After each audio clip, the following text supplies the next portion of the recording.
ဒါကတော့ကျွန်တော်တို့ငယ်တုန်းကစားခဲ့ဘူးတဲ့ဟိုကော်ပြန်စိမ်းဆိုတာဒါကိုခေါ်တာပါအရင်တော့အခုနောက်ပိုင်းညက်ဖက်နဲ့ထုတ်ထားတာပါအထဲမှာအသားပါမယ်ဂေါ်ဘီပါမယ်အသားပါမယ်ဒါနေရတဲ့ဥစ္စာလေးပြီးသွားရင်ပြန်ပေါင်းပြီးရောင်းတာပါအရင်တော့ကျွန်တော်တို့ငယ်တော့ဆိုစိန်တောင်ကြီးတို့ဘာတို့မှာစိန်တောင်ကြီးမှာပေါ့နော်စားဘူးဒါလေးစားဘူးတယ်ဆိုကျွန်တော်ဒါတကယ်ကိုကျွန်တော်တို့ကကံကုန်ရောက်လို့စိန်တောင်ကြီးကဒီလိုကော်ပြန်စိမ်းလေးစားမိရဆိုရင်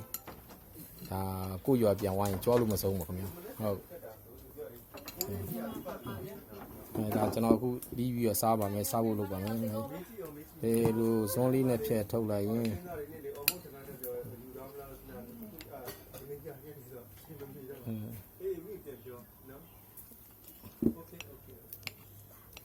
ထဲမှာကစက်သားပါတယ်ခေါ်ပြီးပါတယ်